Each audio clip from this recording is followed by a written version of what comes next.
Mr. Wade. Good night, Belizeans at home and abroad. This is the Belizean Affairs Show number 268. 268. We're getting there in a hurry. I guess we'll soon reach that.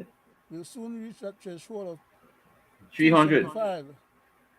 Well, the 300 is we are get to 300 when we see the 275 in our rearview mirror. But right All now, right, sir. All right, I'll try sir. to see if we could make it to that 275. Not Yes, too sir. far away, but about seven Yes, sir. more. Um, we're glad to have you visiting us and spending your valuable time to hear what we have to offer tonight.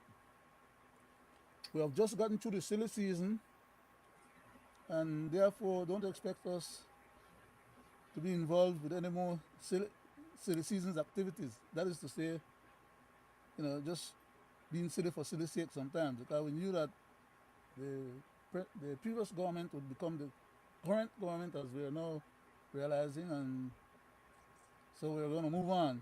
We're going to move on, making sure that we stay demanding accountability of whoever is our government, and hope that they'll do better for us and our people at home and abroad. My name is Leonard Brackett. I'll be your temporary chairman for tonight until our regular chairman shows up. And so I'll just bow my head, and after I say a short prayer, I'll turn over to Mr. Roody Wade, who is our next senior panelist tonight, and who will give us a reading. I'll bow my head for a prayer. Divine loving Father, we thank you for this privilege to come before thy presence once more. We pray that thou mayest continue to abide with us, that thou mayest continue to guide us and protect us, strengthen us, give us wisdom, knowledge, and understanding. Please continue to give us fortitude so that we may be able to speak truth to power when need be. We pray that thou mayest continue to bless our family members, friends, and loved ones, wherever they are, as if they are mentioned each by name and number. We pray that thou mayest continue to bless our country of Belize, its people, and its leadership as well. We pray that thou mayest bless this country of the United States, its people, and its leadership as well. And that thou mayest continue to bless the rest of humanity. For we know that we are not the only people that deserve thy blessings or thy mercies. We pray for those who are enduring hurricane, tornadoes, fires, wars, and all kind of pestilence on the face of this earth, whether man-made or by nature. Please continue to abide with us all now and always, for we ask these mercies in Jesus' name. Amen. I yield, Mr. Wade. Thank you. Thank you too, sir. Thank you, Leonard, for that warm and sobering prayer. And again, I want to welcome our viewers and listeners, both at home and abroad, and those who will tune in to us on a later date or later time. Thank you, always. Thank you for your support. And welcome to our Belizean Affairs show number 268 on a blessed Monday, 17th March 2025. Good night, one and all. Uh, I'm going to do a reading from Ecclesiastes chapter 12, 1 to 10. It reads, remember also your Creator in the days of your youth, before the evil days come and the years draw near, of which you will say, I have no pleasure in them. Amen.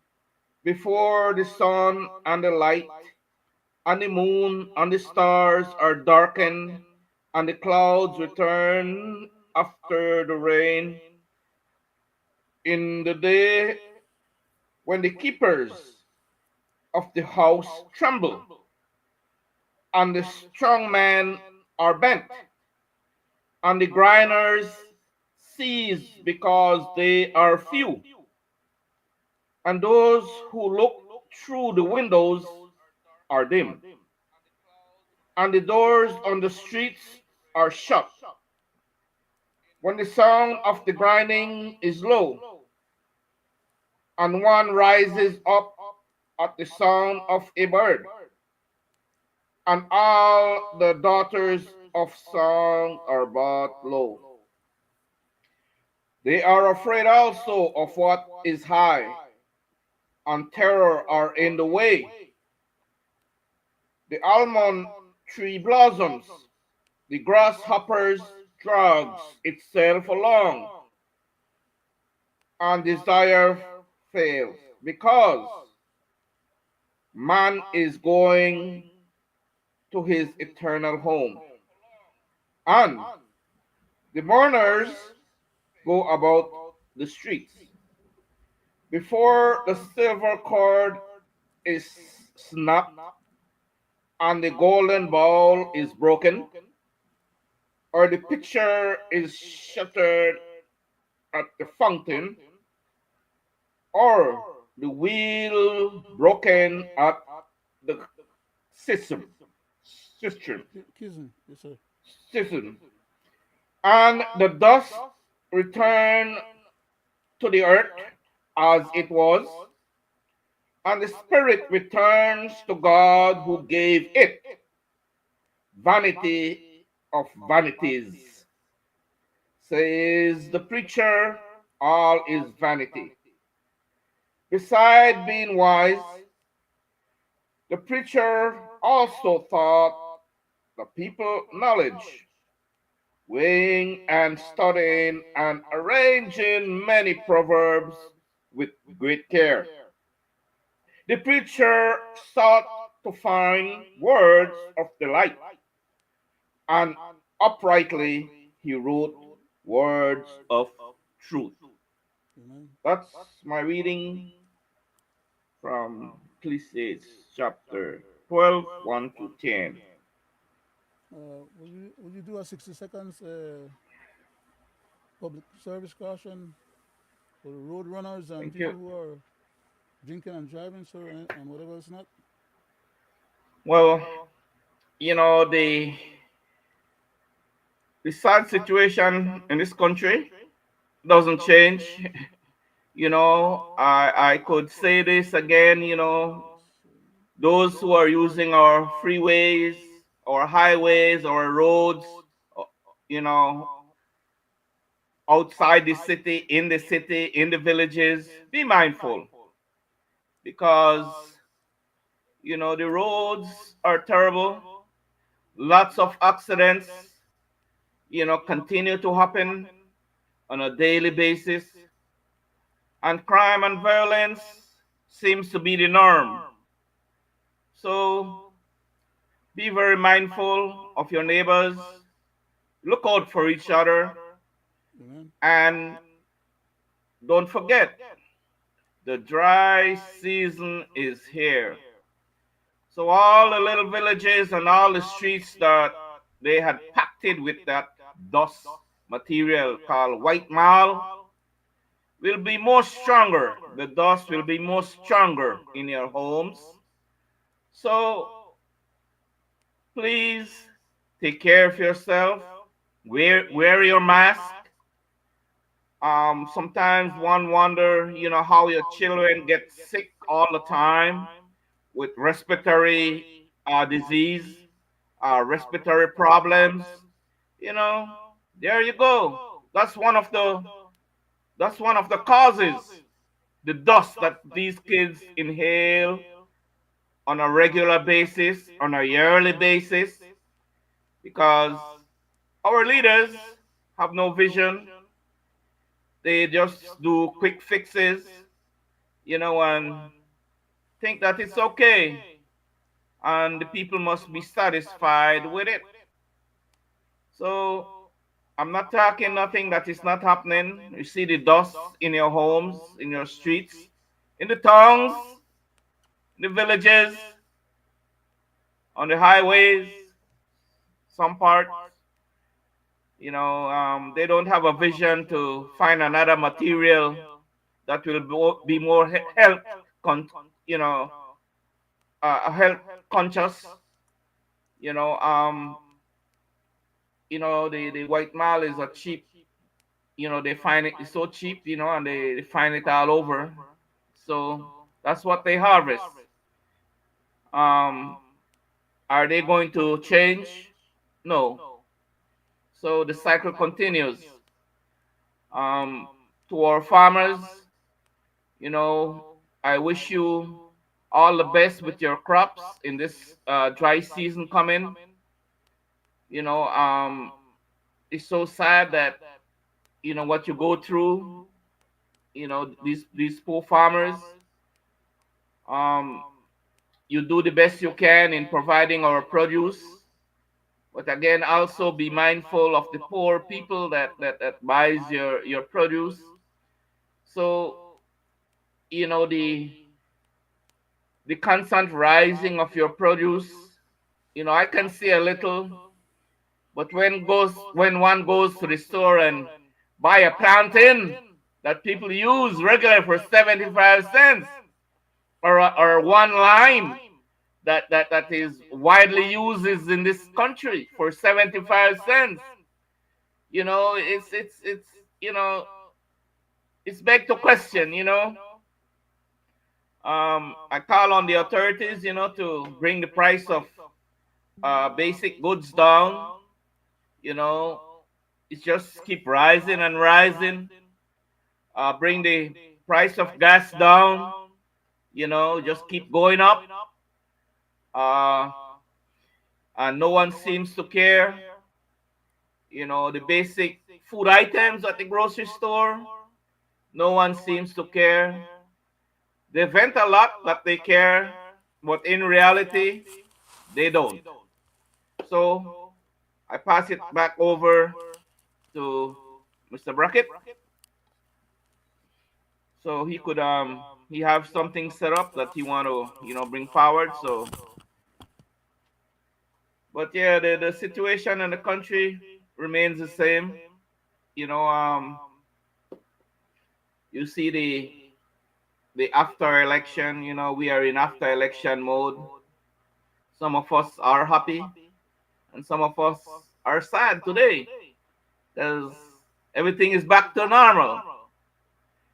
For those of you who had seen changes on day 2 or day 3, kudos to you. But for the masses out there, nothing seems to have changed. Um, it's a continuous cycle, and only you, the people, can make that change. Back to you, Mr. Chairman. Thank you very much, Mr. Wade, for your gracious commentary and public service highlight of the state of our country as it is right now in terms of the people running around on the roads, and some people are just being careless with their own lives and the lives of others. And I very much appreciate your input in that regard because we need to be reminded every time for that. So thank you again. Okay. Our chairman for tonight is not available yet, so I'll take the liberty of speaking uh, on the constitutional matter. That is that we have still not have a resolution by the court in regards to the issue of the UDP's leadership declaration. That is that the court accepted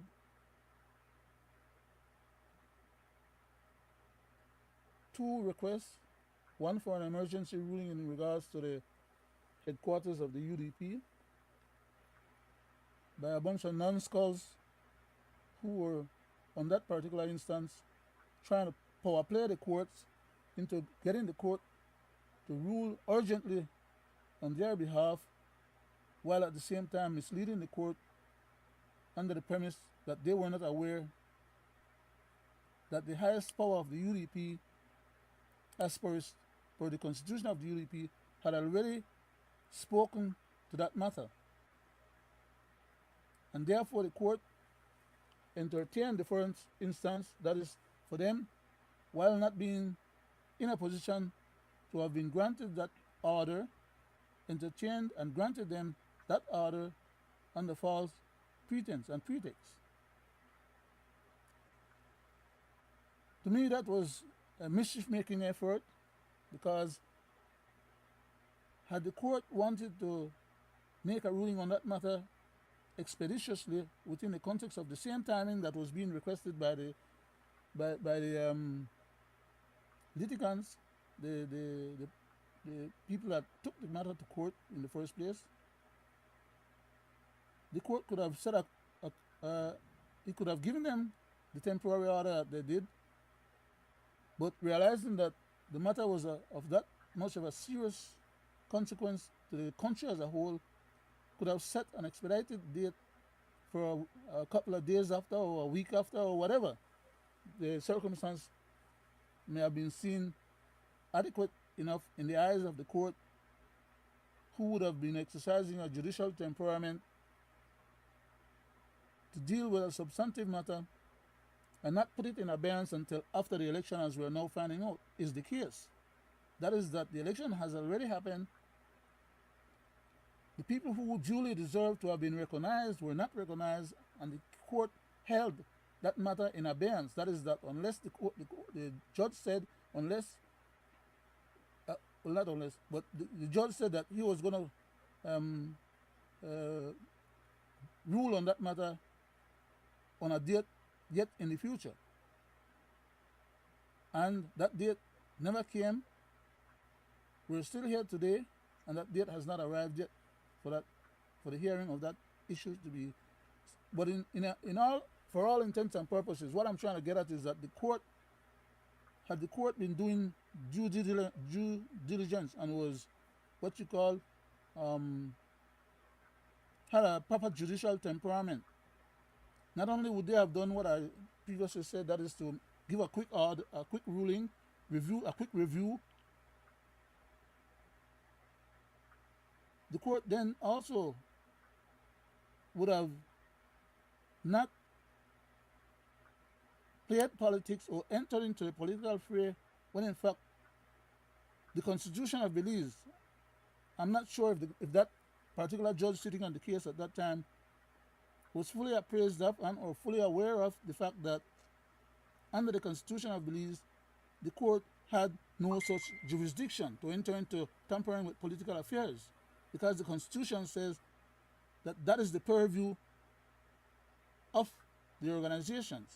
I think I should just maybe, in the interest of clarity, because I don't want anyone to say, well, I was trying to say something that don't go like that. Like we say, when I go so I believe, right? So I'll take the liberty of looking into my electronic copy of the Constitution, see if I can pull it up quickly, and then read as the court. Or, give me a second. Mr. Wade, could you make a short comment on something else, sir? Just give me a second. Let me pull up this stuff so I don't kill your time. Yeah, Huh? it's so sad. Yeah, it's so sad to see you know how the system, past and present, just bastardize our constitution, have no respect for our constitution, have no respect for the rule of law. Um, you see the bogus state of emergencies that they have passed on this nation and continue to do. The Constitution clearly says and stated how and when uh, um, uh, they could pass those SOEs, how and when, right? And we continue to see that, you know, all the SOEs that has been passed are illegal, right? According to our constitution. Um, go ahead, Leonard. Thank you very much, sir. Um, I'll try and do it as quick as possible because I see the chairman is about to show up at some point. And let me just go ahead quickly. It says Belize Constitution, a teachable moment, part 20A. And I went on to say the Constitution is supreme law, part 1, section 2, subsection 1. This Constitution is the supreme law of Belize, and if any other law is inconsistent with the Constitution, that other law shall, to the extent of the inconsistency, be void. I went on to say protection of freedom of assembly and association. Part 2 of the Constitution, Section 13, subsection 1, reads as follows: except with his own consent, a person shall not be hindered in the enjoyment of his freedom of assembly and association. That is to say, his rights to associate freely and associate with others, with other persons, and in particular to form or belong to a trade union or other associations for the purpose of the, the purpose of his the protection of his own interests, or to form or belong to a political party or other political association. That is, that the Constitution leaves the right for a political party as an association or as a group to have its own rules, regulations, and bylaws, its own constitution per se. And I so happen to have been one of the three persons who wrote the original constitution to the United Democratic Party. So I'm not talking off the top of my head. I know what I'm talking about. Okay? Uh, it goes on to say, um, thus, as by constitutional prescripts, it is forbidden or impermissible for any oh, no, it is impermissible for or a bar, which is to mean something that they have to jump over or be able to overcome, for any officer of the three branches of government, that is to say, the executive, or the legislative, or the judiciary, to violate or infringe on constitutionally enshrined and protected fundamental rights. So had the judge read and known these and other parts that I could continue to read, I see the chairman in the background, Good so I night. just wanted us to defer. But if the judge had known these things and read on these things, since a judge has to rule according to law, the judge would have been apprised of the fact that he has no jurisdiction in this particular matter that was brought to him. Now, after the election is done, the people have decided among themselves how they're going to go about making this resolution or resolve this issue, while the court still has under its jurisdiction a declared intention to make a ruling on this matter. The right thing for the judge to do at this point would then be to make a decision or a finality of the case that he still holds jurisdiction on because of the legal standings in our country, that a judge is authorized to make rulings and the matter was brought to the attention of the judge. His rulings or his quick disposition of this matter, if he is aware of what's going on in the country, should be that to declare He has no jurisdiction in the matter, and the matter has a constitution, party constitution that decides that matter. The judge can't tell the party who to have as their constitutional leader, or can't tell them how to write or run their constitution. But I'll deal with that on another occasion because the chairman is available now, and I don't want to be Good night, Mr. stepping on Chairman. his timing. Good night, Mr. Chairman. Good night, Good night, gentlemen. sir. It's a pleasure Good night. to Good night, sir. to be in your company virtually on the platform.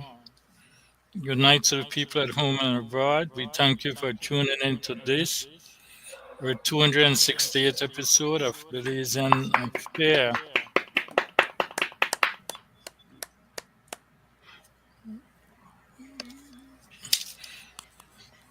Gentlemen, I want to go back to our Friday night edition that we had. In that discussion, we were speaking somewhat about the redistricting and what is justiciable and what is not, that is called the doctrine of justiciability. It's two different scenarios, one of which is about law, the other is about a political question. The reason I want to go back to our last show on Friday is because my cousin was bringing up some action as to how he deemed the case should have went, but we didn't have enough time for that discussion to continue, and I think it's only fair to go back to it so that we can express what he was speaking about. I want to say here tonight that it was well within his right and his opinion to say what he had said, but I also want to stipulate that we are dealing with some judges that I believe is making ruling based on executive powers and not on what the law should and not on what the law should be. I'm saying this to say when the Belize Peace Movement first took the redistricting case to court, the good judge at that time stipulated that he believed there was merits in the case. And then we find that the case was dismissed due to some form of technicality, I would say. But I Mr. want Chairman, to Mr. say, Chairman, Mr. go ahead, Chairman, sir. the good judge that you referred to was at that time the um, the Supreme Court called the Chief Justice at the time. He was the Chief Justice that made that decision that you just referred to just now, and told the court that they should give this hearing, give a fair hearing to these people that came to the court seeking constitutional redress. But that judge eventually had left, and the matter was passed over to the person that succeeded him, and the person that succeeded him was a temporary Supreme Court Chief Justice, Ms. Arana, and she passed the case to a judge that should have done the total judgment. But I don't want to go in any further. I just want to clarify that what you were saying as regards to the person, he was not just a regular judge. He was a chief justice that said that the case had merit. And all along, these people have been dodging, trying not to deal with the merits of the case and rule on side issues. But I'll yield back, sir. Thank you very much for the opportunity. Sorry for interrupting. Thank you for your input, Mr. Brackett. You're welcome, sir. As I was saying, the case presented does have merits. The Chief Justice made that ruling because while a court is barred from answering political questions, they are not barred from ruling on law. And the merits of the case lies within Constitutional the breach. Constitution, The breach of the which Constitution. is your fundamental rights, equal protection under the law, and freedom of expression. They cannot violate your constitutional rights. Now, tonight, since I have mentioned that, I want to speak about the double standards that is happening within our judicial system, where different judges make different ruling. And I'm specifically speaking about this to say when we look at the outcome of Mr. Enrique's case and the enormous fine that is placed there, I personally would like to see that the judge who took up the case between Miss Pantan and Mr. Shinebarrow should also be sanctioned because he was barred from intervening in that matter because it was a political question. Now, to get to that part, let's go to the first step, gentlemen. And we wait for the Senate appointments. Do you know when will these appointments be done? Like the CEOs and the Senate? It has to be done today, I expect. Today? Okay. I think it has to be done today. Everything is just in suspended animation, right? Yeah, and people are waiting. Yeah. Right, people are waiting. So moving on. Let's go. on, What's the way forward for the UDP? UDP, it's a total mess. It's a total mess. Let me be clear at the outset. Okay. Both Shinebarrow and Tracy Panton have violated the constitution of the UDP. Okay. The constitution of the UDP has as much value as toilet paper. And I don't want to be deliberately crass, but that's really what it is. Okay. They have both grossly and crassly violated the constitution of the UDP. Clear.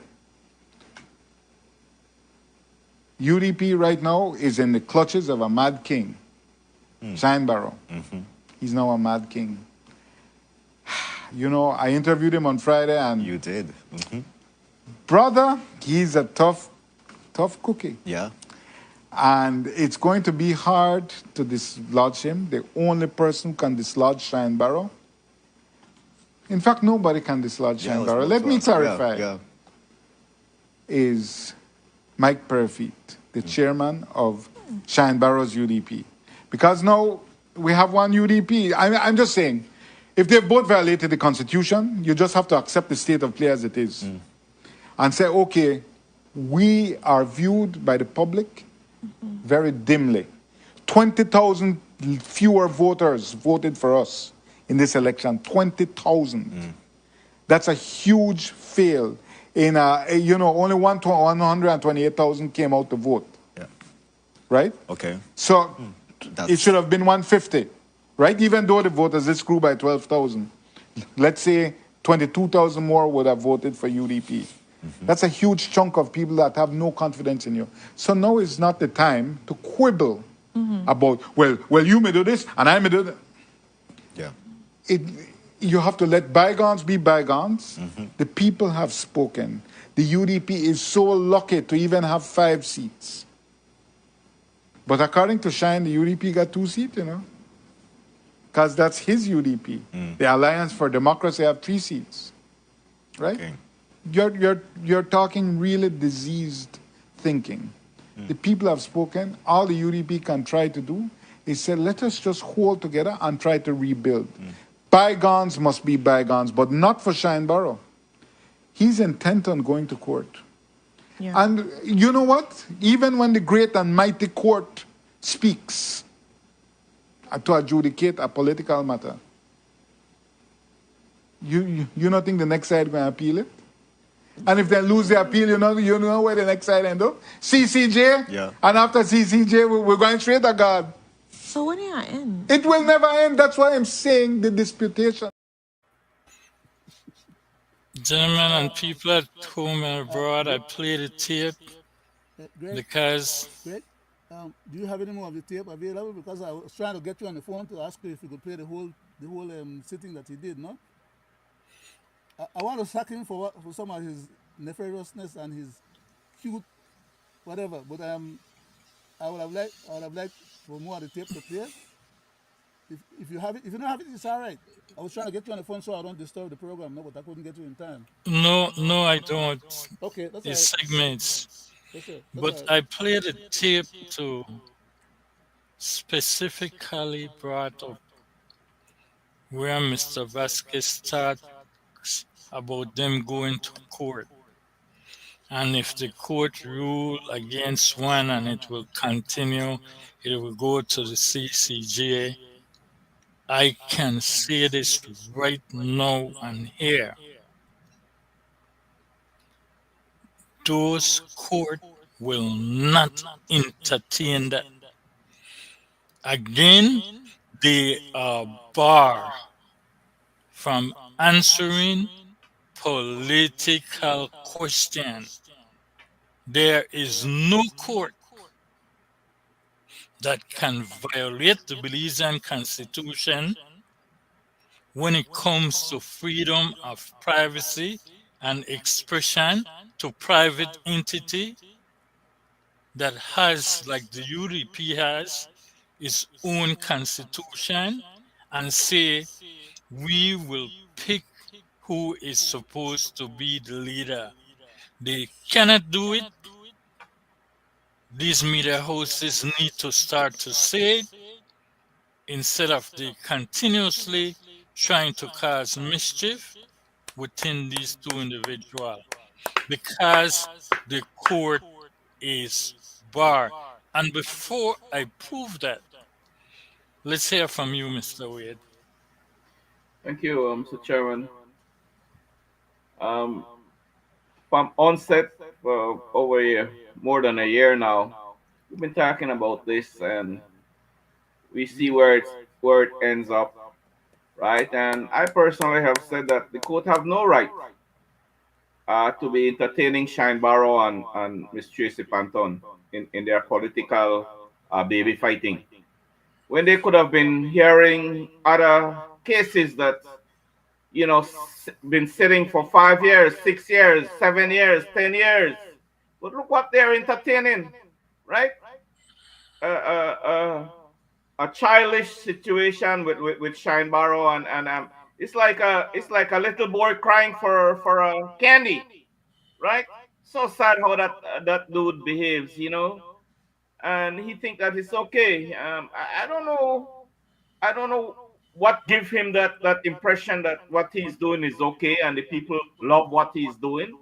I don't know what give him that impression, right? And it's so sad, Mr. Chairman, that that's the guy that the and his behavior that the taxpayers are paying, and Tracy Panton, right? That's what the taxpayers are paying for. Back to you, Mr. Chairman. Thank you, Mr. Wade. Mr. Brackett, I go to you. Yes, sir. I want to go to the Constitution of Belize, preamble to the Constitution, paragraph C. And I'd like to read not all of it, just a portion of it. It says, the people of Belize believe that the will of the people shall form the basis of government in a democratic society in which the government is freely elected by universal adult suffrage and in which all persons may, to the extent of their capacity, play some part in the institutions of national life. That's found in the preamble, and there are other quotes in the preamble as well, and other quotes in other sections of the Constitution. But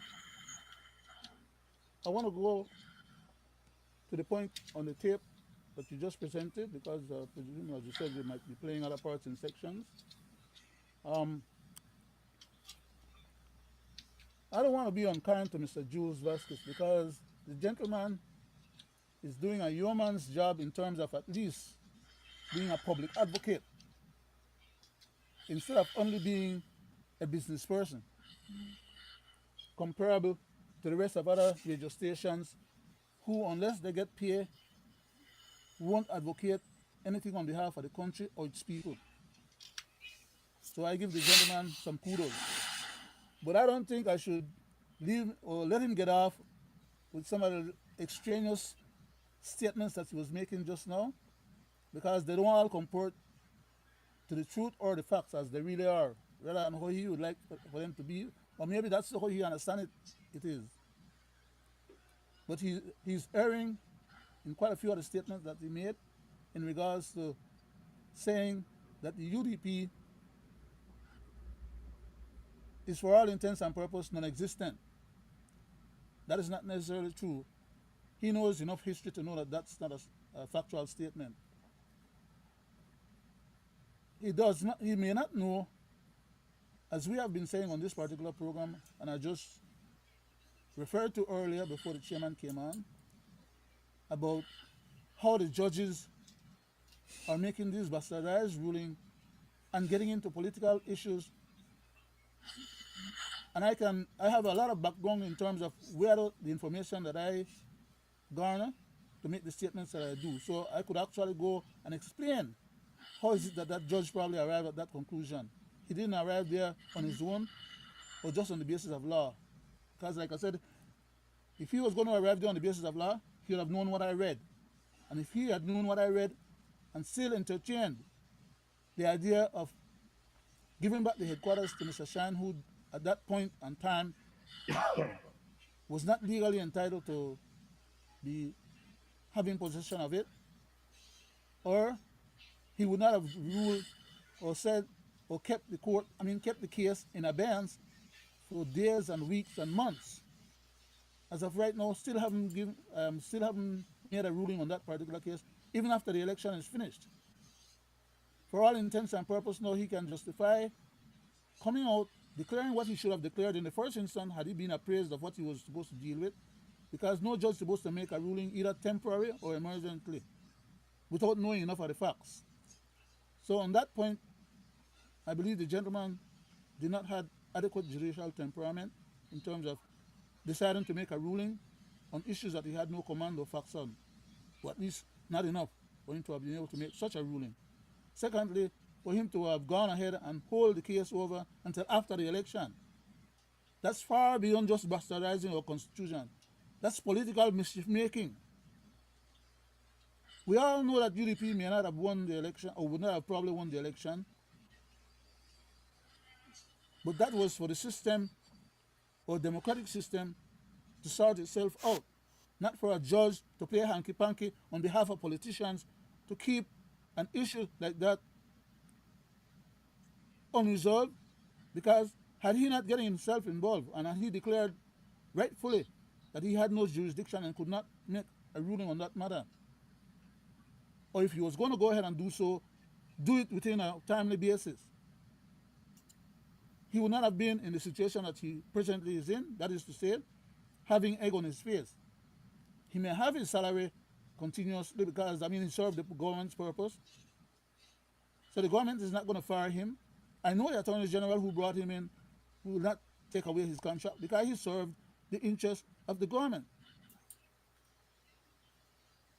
But like I said, there's a lot that I want to flesh out on that, and I don't want to use the chairman's program for tonight to get into that. I'll prefer wait until maybe on Friday when I could, steal a little extra time for myself and get into those things without having to impugn the other members of the panel, and for anybody to think that, well, they're the one that were saying what I was saying or dealing with what I was dealing with.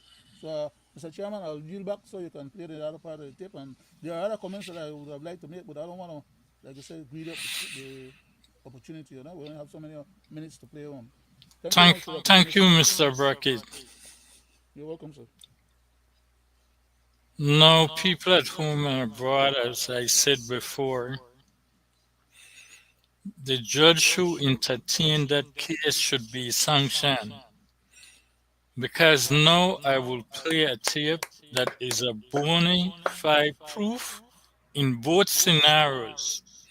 Why also the judge who is ruling over the Belize peace movement case should have taken up that case because it has merits. So let's listen to the tape. Hey everybody, welcome back. Baker versus Carr is a landmark Supreme Court case, one of the most important ever. Help me out and smash that like button as you get settled in. This is a messy case with a lot going on, and there's some new vocab, but I'll help you get through it. First, the facts. This case involves the state of Tennessee. Now, according to the state constitution, Tennessee's legislature had to be reapportioned and redistricted every 10 years following the census. The purpose of reapportionment is to ensure that each district is made up of roughly the same number of people, and then redistricting is the act of drawing new districts to reflect population shifts. Well, it turns out that the state hadn't bothered reapportioning the districts since 1901, nearly 60 years before this lawsuit began. And during that time, the population of Tennessee had dramatically shifted. So some urban districts had 10 times the population of some rural districts, but each district had the same amount of representation in the state legislature. This Charles Baker guy sues, and we've got ourselves a case. The most direct issue before the court was, does the federal judiciary even have jurisdiction to rule on cases about apportionment and redistricting? Jurisdiction refers to the ability to decide the case. So rather than ruling directly on whether Tennessee's congressional map was okay or not, the court first had to decide whether Baker could even sue in federal court in the first place. By a 6-2 majority, the court held that apportionment and redistricting challenges are justiciable in federal court because they raise non-political questions. That super boring sentence is actually one of the most important things the court has ever done. So what does it mean? So what the court did here was to say that federal courts are allowed to settle exactly the kind of dispute that was in front of them in this Tennessee case involving apportionment and redistricting issues. That's a huge deal. Prior to Baker versus Carr, the court explicitly stated in 1946 ruling that courts could not hear this sort of case because the case involved a political question, meaning that it should be left to politicians, not judges. We're going to start with the dissenting opinion in this case since it relied on. So there you go, people at home and abroad, and gentlemen. The court is barred from answering political questions. Therefore, the judge that entertained the case between Ms. Pantan and Mr. Barrow is out of bounds and should be sanctioned because he knows well that he is at bar to do that. I will say that these judges and most lawyers, especially the government lawyers, they are quite aware of what the doctrine of justiciability is. That is the basic structure of the Belize Constitution that protects the fundamental rights, that bar the government or any judicial system to intervene into private entities' affairs like the UDP. As was mentioned before on this platform by me, when that judge made a ruling to put Shine back in that building, I specifically stated that Shine Borough did not fall within the Landlords and Tenant Act, so that judge was making a wrong ruling. So there you go. And also, from the tape I just played. It goes to show you how the judges in the BPM case is trying to stick with the government and making it seem as though it's solely based on a political question. That's because the judge knew that he is barred by the separation of powers to get involved with anything that the Constitution grant the privilege and power of the government to do. Redistricting is done by the Parliament, the Prime Minister, and the Election and Boundaries Commission. But by the judge playing along with it, as my good cousin was trying to say on Friday, he did not want to touch the merits of the case, which was, as Chief Justice Benjamin had ruled had merits, is the violation of the fundamental rights of equal protection by law, freedom of expression that 7,000 plus voters did not have. I go to you, Mr. Wade. I I'll pass it because I cannot comment too much, but it's sad to see what's playing out right in front of our eyes with these foreign judges, how they are stubborn because of course they have to answer to who give them a job and whatever like every other uh, um, situation in this country. It runs by by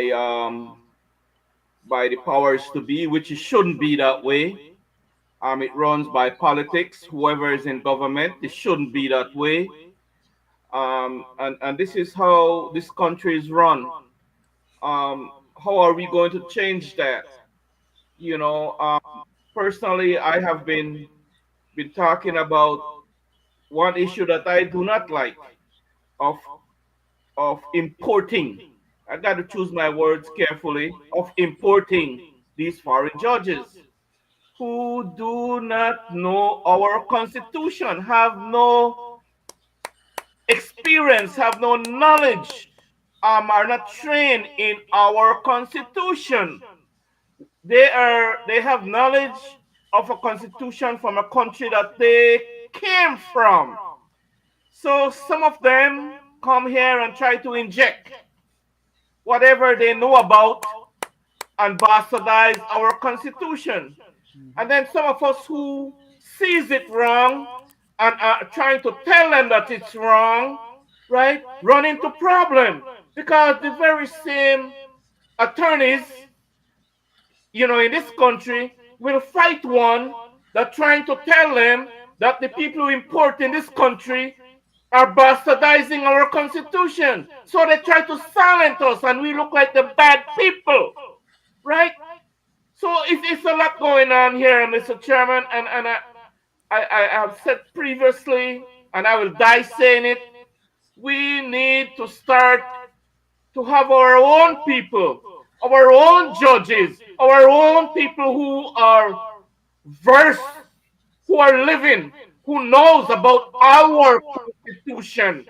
Give them that power to exercise our laws. Don't give others that have no idea of what's going. They just come here 2 weeks, 3 weeks, and think they know our constitution, know our people, know our system, know our corruption in government, know our corruption in a whole, right? They just come here and being stubborn and answer only to their bosses, which is so sad. And again, regular Belizean, some of us are not stupid. We know when we are being taken advantage of, right? We know. Some do not, or men, are afraid to say it. But some of us are not afraid to say when we are been taken for a ride. And some of us are very vocal. So I say, these attorneys that try to fight us, they ought to be ashamed of themselves. These very same Belizean attorney. And when we get help from other countries, from other entities, from other attorneys, they say that they try to bring all kinds of things to say, well, like, you know what? We may penalize you and we are fighting you so you're not going to help the Belizean here that wants help, right? So that is what is going on in this country right now. So sad. So sad. So Well said, sad. Mr. Wade. Well said, sir. Thank you, Mr. Wade, Mr. Brackett. Yes, sir. I would like to ask a question, and within the question lies the answer to the question. In other words, it will be an asked and answered question. In other words, rhetoric. There is no need for an answer because the answer is there within the question itself. So I'm going to ask it. Then the Prime Minister came a few days ago and confessed, like we always say on our show, we show and tell in their own words, and in many instances, they tell on themselves, they tell on each other. Then the Prime Minister came a few days ago and told on himself, Mr. Courtney, and other advisors who were in his house during the Christmas holiday, eating leftover ham and turkey, as they said, and strategizing how they were going to frustrate the courts and how they were going to suborn the courts, how they were going to get the courts not to be able to rule against them and stop them or show them as being negligent. What had happened is that Mr. Enriquez and his lawyer has stipulated that they wanted to file certain cases to block the government from being able to use the illegal materials that they had not done the job on properly, from being able to use those things for a new election. In other words, they were trying to stop the government from conducting an illegal election, which they just did. Why? Because Mr. Courtney went to the court and told the court, well, first of all, before he got to the court, when Mr. Enriquez's lawyer sent documents over to Mr. Courtney for him to get information or reactions from his client, which was the Prime Minister was one of them, he had already sat in the Prime Minister's house where they were having this meeting, as the Prime Minister himself acknowledged. But that wasn't said to Mr. Enriquez's lawyer, because Mr. Enriquez's lawyer asked them to please provide at least a proper notice if they were going to go to the house during the last meeting of the house to call an election so that they could go ahead and file the papers that they were trying to file, or ask for an expedited response to those filings. They left them out there believing that there was no plans to have the election. And Mr. Courtney turned around and said to the lawyer, I think it was Mr. What was it? Ramalog or Ramagan or something. Anyhow, I don't want to Ram Logan. Ram Logan, correct. I don't want to butcher the young man's name. But nevertheless, he responded to the gentleman's legal paperwork by stipulating that, well, he got the paperwork the Friday. Now the man submit this thing for the Thursday or no? But he is claiming that he never got the material till Friday. And that Monday, his client, was unavailable to him because the client was actually in the house. When in fact, from Friday when he got his notice, he could have called up his client and get that client's response. Long before then, before that particular Friday, when he claimed that he got it on Friday, when in fact the stuff was filed on Thursday. He could have right there and then responded to Mr. Logan, the attorney for Mr. Enriquez, and tell him they had already discussed that matter and they had already decided, but of course that would be a breach of his constitutional right, which is to not disclose his client's information, right? No, I'm going easy on the man because I don't have to be talking for him or making excuses for him, but I'll give it to him. That is that he's supposed to know enough to know that he did not have to lie, he did not have to be contemptuous to the court and the court procedure and process. That is where I'm going with the point. And on that particular point, he failed miserably. He assisted his client to subvert the legal system, right? By misinforming and making false claims. And as a result, the clients for Mr. Enriquez did not went ahead and file those things because in good faith he expected that a member of the bar would have acted in good committee and in proper legal, professional. Then he turned around now and said, the same Mr. Courtney turned around and said, well, they weren't going to try and recover no money, or weren't interested in recovering no money from Mr. Enriquez.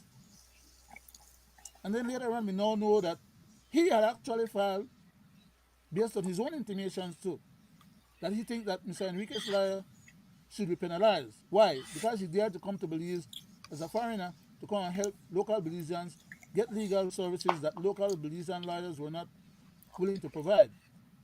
So he was trying to intimidate this man now by saying that he thinks that the man ought to suffer some consequences for having indulged himself in all Belizean affairs. But the only way he can get to that lawyer is if he turns around and asks the judge to penalize Mr. Enriquez.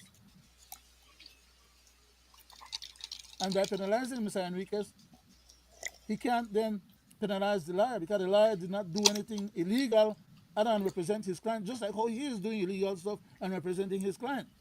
That's how the process works. So he wants to intimidate that lawyer and any other future lawyer from being of assistance to anyone that would want to go and fight the government, but don't have money to fight and will get assistance. That's bogus. He already declared in public that they weren't after Mr. Enriquez. And the way to get to that lawyer, he have to go through Mr. Enriquez. Okay? He can't sue that lawyer for no malpractice. That is Mr. Enriquez's card to play. But anyhow, there's more to that I was just pointing out what is not so obvious to the general public.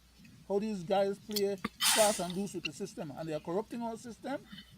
And we, the Belizean people, are the ones that are paying all this money and also suffering the inconvenience and the consequences of their malfeasance, all because of a few extra dollars. I yield back, Mr. Chairman. Thank you for the opportunity. Thank you, Mr. Brackett. So long. Let me say this to you and Mr. Wade and the people at home and abroad. That fine for malpractice is because, as I said before, what Mr. Enriquez was trying to do was have the court stop the election. That have never happened nowhere in the world because of separation of powers.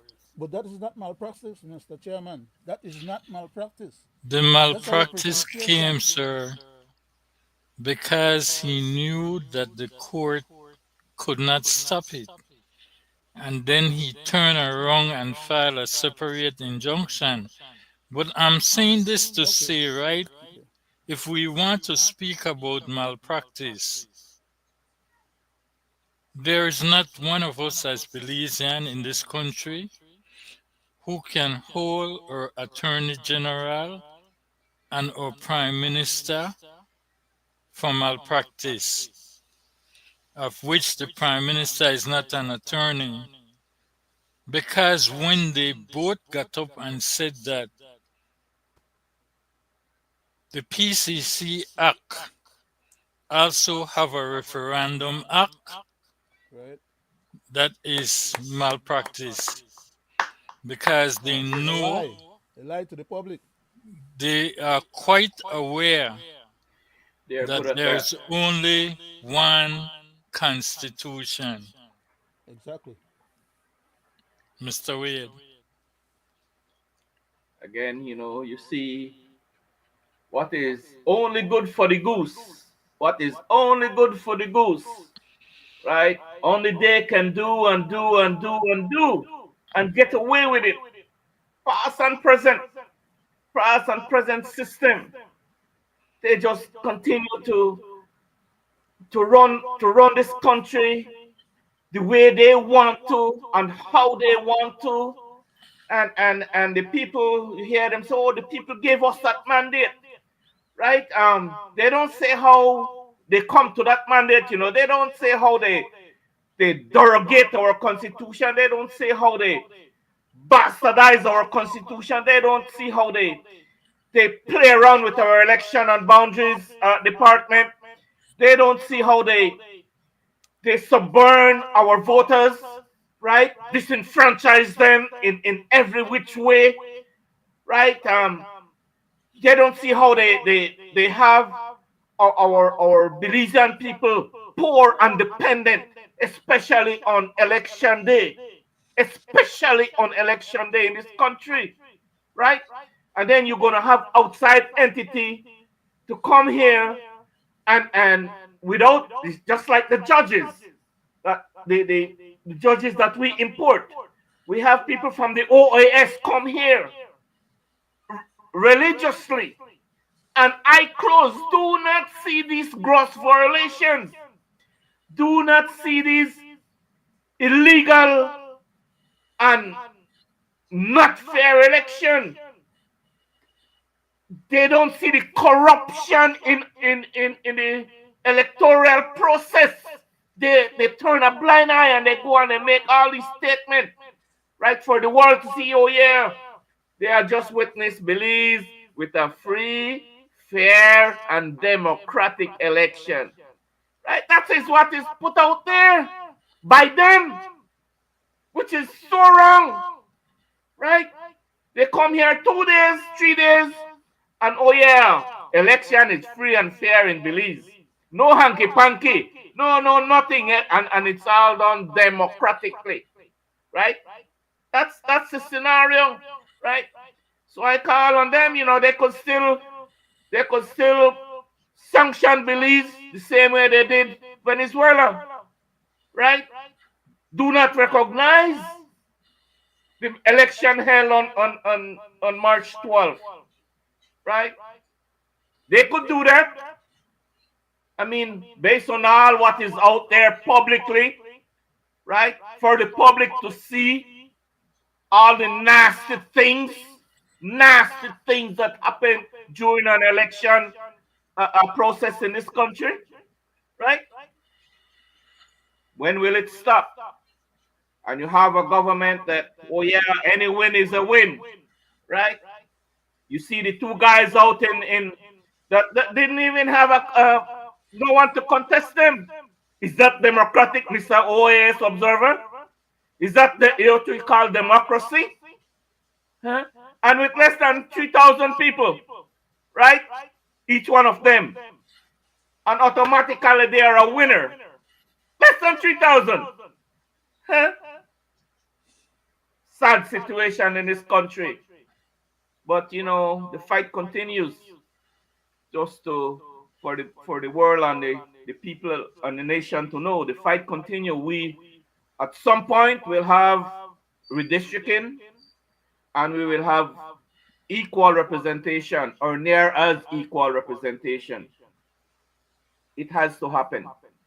Thank you, Mr. Wade. Let's go to the next state.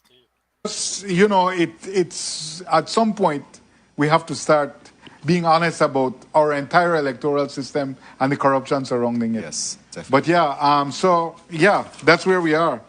So, yeah, and one more thing I want to say quick. All right. I'll say for the last time, it is a travesty and a crime what happened to the voters of Fort George and Pickstock, that they did not get the vote. 7,000 plus people did not get a choice I agree. in their representative. Yep. We have to change the law, and I'll tell you why we have to change the law. We have to change the law so that even if no one else runs, you still have to get 30% or some minimum threshold I agree. of voters Yes. coming out to say, I want this person. Yes, Yeah. yes, totally. Yeah, right? We have a threshold for referendums. We have a threshold for recall, that you can recall a politician without 60% voting in favor of that. Yeah.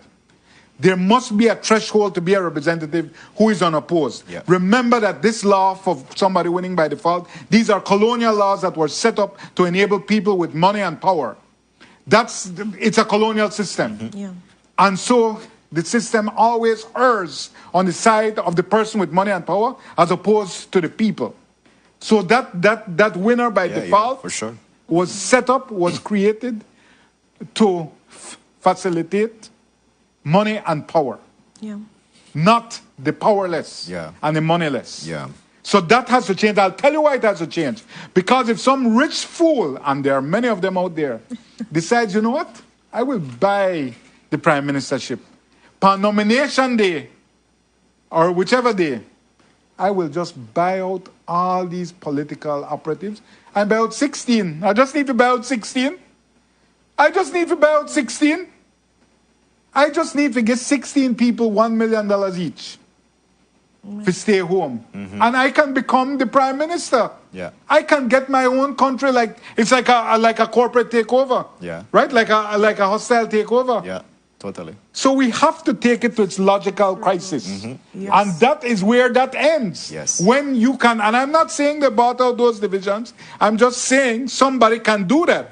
Yeah. You get $16 million and give 16 fools 1 million each, or give 32 of them. Maybe that two side you want to buy out. You buy out two side and you just put yourself. Right? I'm just saying the law has to be changed. I know the Prime Minister loves the outcome. He said, oh, well, the people are so happy there's nobody want to run against it. That is one of the most demented things John Besenio has ever said. And he has a long list.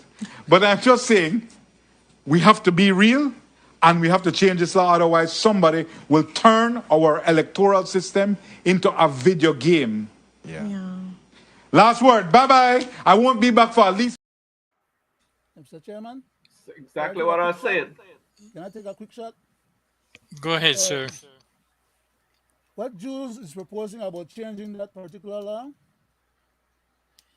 is not altogether true, because, truth be told, the way we have it today is that the Prime Minister took a lot of our money from our treasury and bought the whole damn election.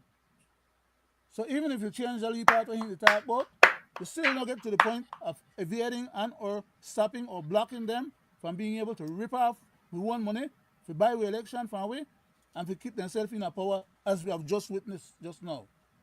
One other point to Jules, that is that beware and be careful of what you're asking for, because all you'll do is lending aid and comfort to those jackals, hyenas, and vultures that are interested in changing the constitution and doing more damage to us than they have already done. Be careful. I don't go along with that idea about empowering these jokers to make any substantive change to my constitution, which is why I was sad to the point of not being able to get at least 10 seats away from the government, to block them from what they have already been indulging with this PCC effort. Because at the end of the day, we were able to keep them at bay during this first term, but there is no guarantee that we'll be able to do so in the next term. And that's my regret. Thank you, Chairman. Mr. Thank you very Brackett. much, sir. Let's go to another tape so that we can again show and tell about what we're speaking here tonight.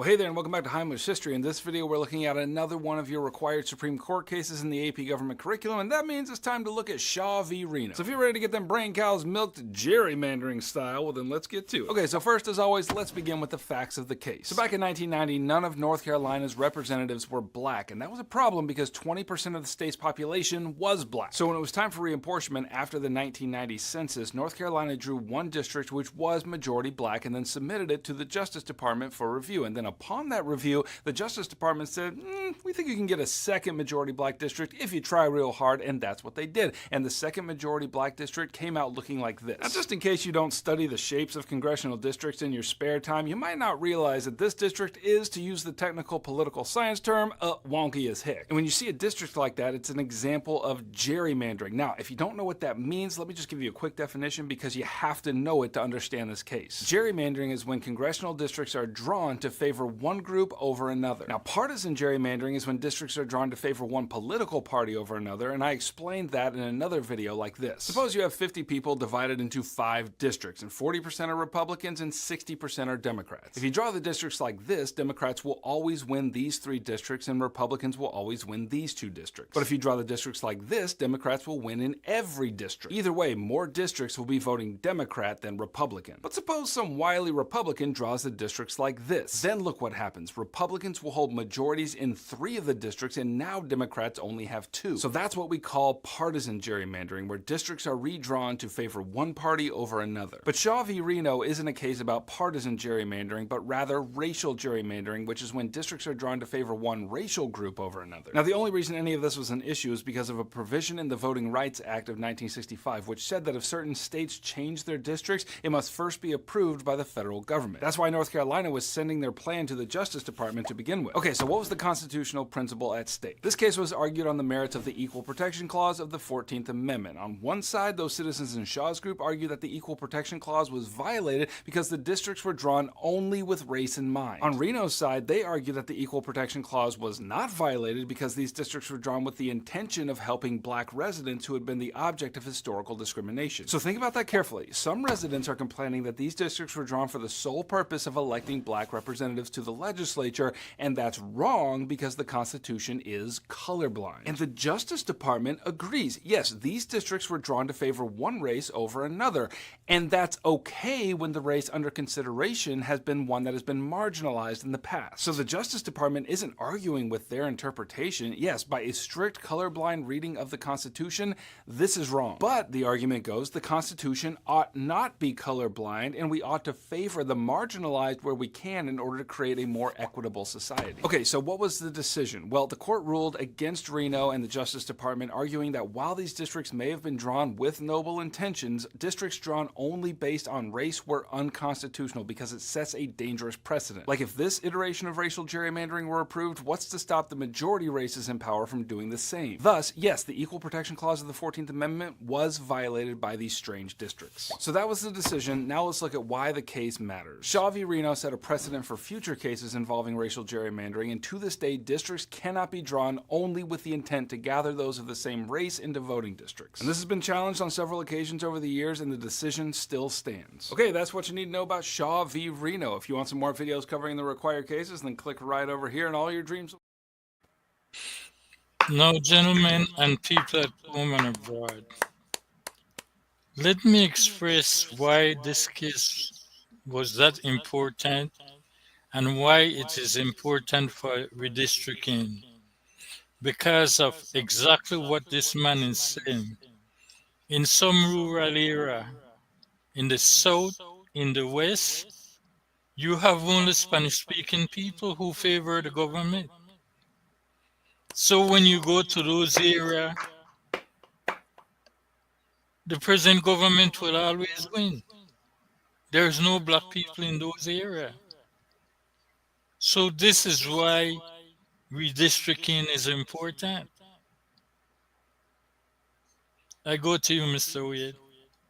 Thank you for that very sobering and very articulate presentation there on gerrymandering, because that is exactly what is going to happen. You say, Mr. Chairman and Leonard, we talk about these people tell on themselves all the time, right? This man, this now prime minister again, he had said, all the baby that he has to go through for redistricting, and maybe in 2 years, because then, he have to have his people and his representatives to get familiar with the people, with the villages, and that the same illegalities that you played there just now, that's the same thing that this man is going to do to us, right? That's how I see that, right? You said it well there, Mr. Chairman.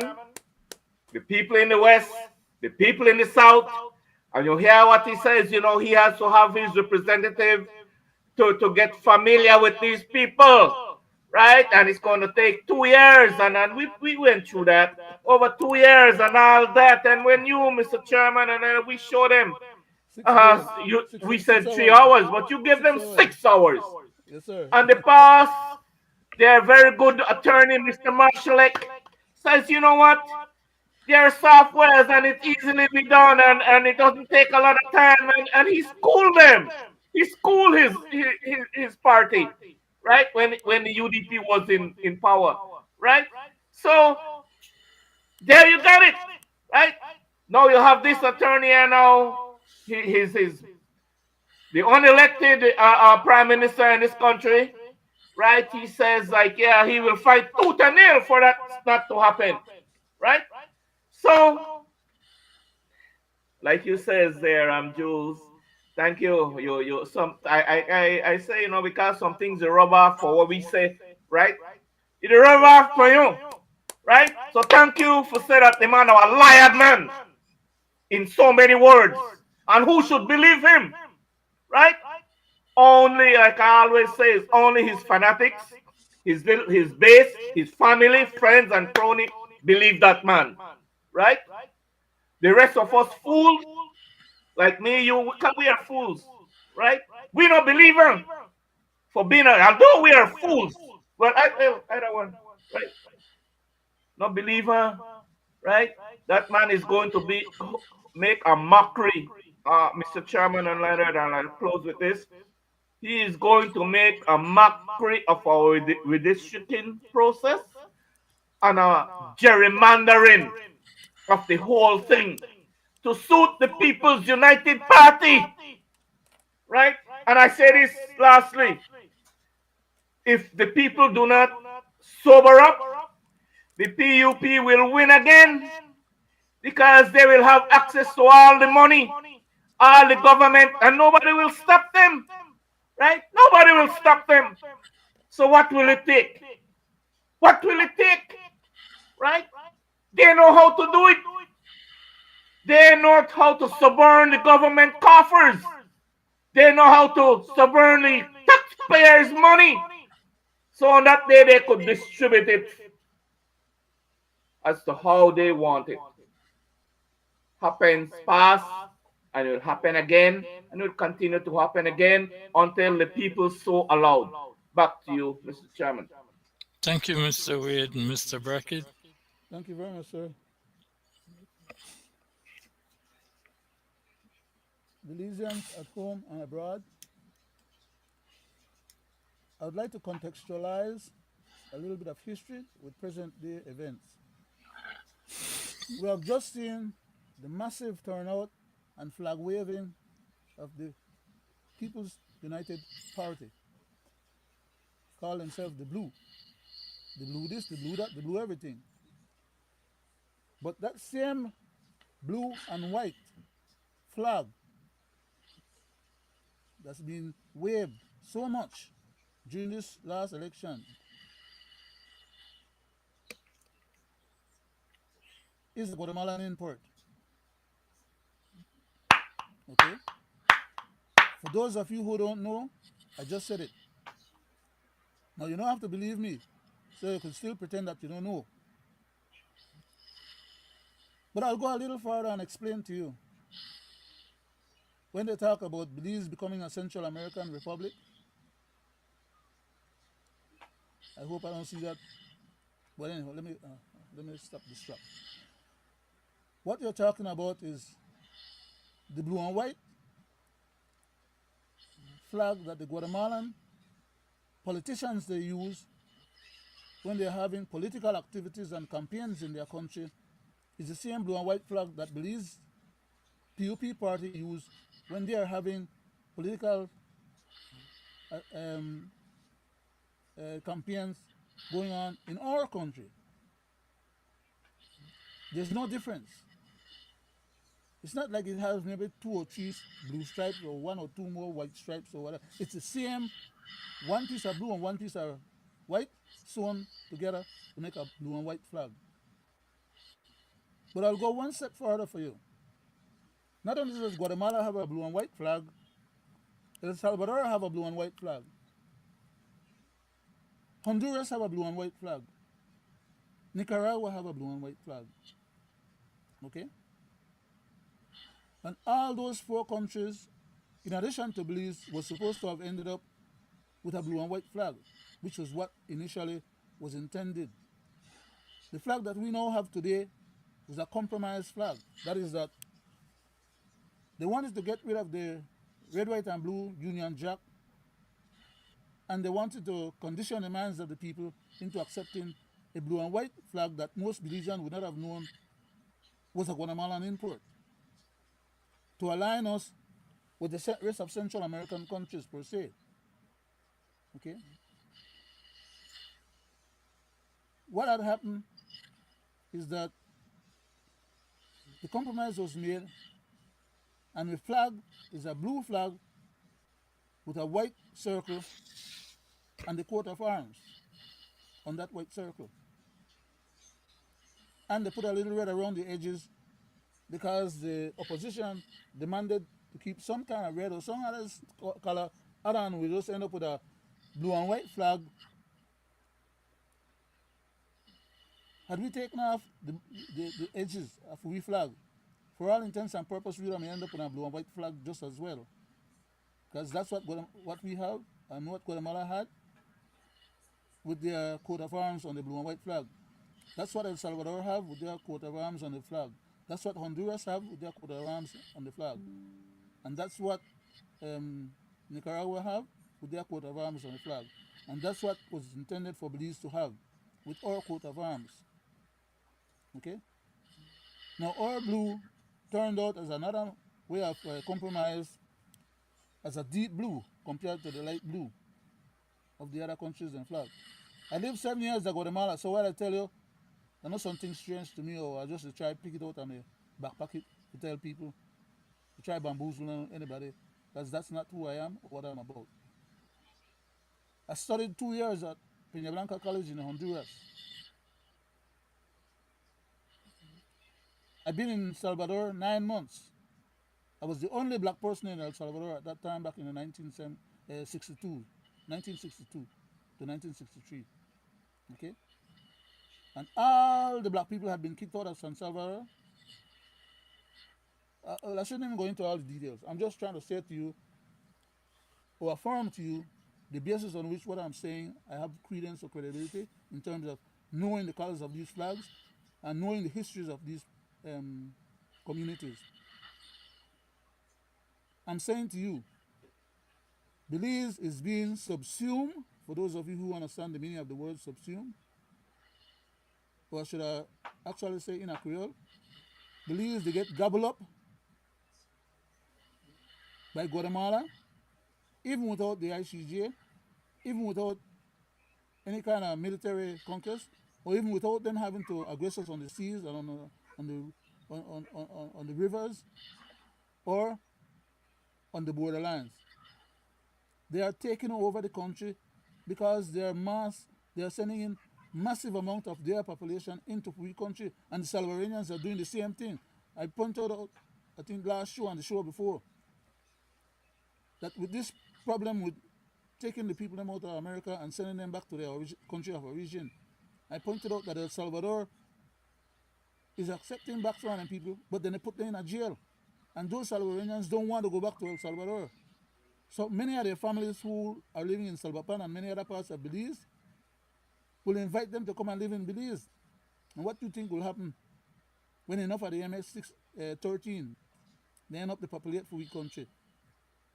You have any idea what kind of hell we have to deal with?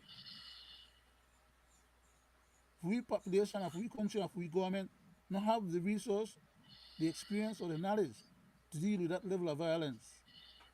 But yet these jackals and hyenas are leading us down that path. Why? For a few dollars extra. Are you, Mr. Chairman? Thank you, Mr. Brackett. You're welcome, sir. Before I go to you for the closing, Mr. Wade, I want to remind the people at home and abroad that we're still at the ICJ and the incursion has not stopped within our territory.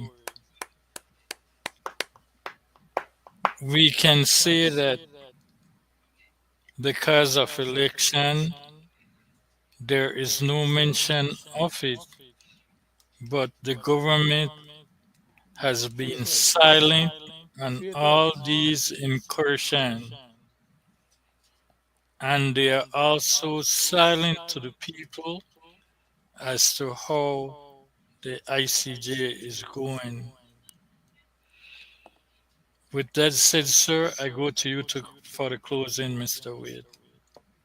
Thank you, Mr. Chairman. It's always a pleasure to sit in your company, Greg and Leonard. You know, Same here, sir. it give me a sense of a gratitude to see that you guys are not afraid to speak out on issues, right issues, and not afraid to call out the ills, you know, of the country.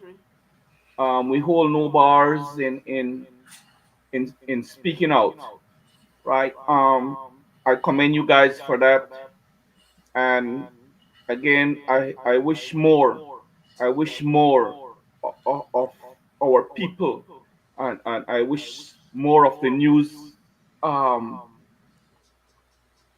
media houses would come out and speak publicly on the ills and speak the way they see things and speak about things that are happening, right, without being compromised and speak on things that are happening in real time, right? Not just half show it and then throw it away in a box somewhere about no. These things should be repetitious and constant reminder, constant reminder of the ills, right? And stop. I wish that some of these media houses stop accommodating this two-party system. Whenever one is in power, they are all for. They say nothing wrong about when they are in power, and the other one is in power. The same thing. They say nothing wrong, right? And I beg on you, start to acknowledge some independent people, independent thinkers, third parties. Start speaking out on these groups, right? I'm highlighting them the same way you highlight the two other criminal gangs, right? I mean, it's the only the right thing to do. And my people, I hope that you take a sober reminder of the way forward and what had happened, right? Think about the next time if you will do it different, right? Because the next time will come, it sure will come, right? And just imagine you do the same thing next time that you did this time. Come on. So sad. Wake up, people. Wake up. Right? On that note, I want to thank all those who support us, who view us. Thanks to them. And for those who are going to view us later, thanks to them. And may God bless Belize. Thank you, Mr. Wade. With that said, good night to the people at home and abroad, and thank you for tuning in to this our 268 edition of Belizean Affairs. Good night to one and all.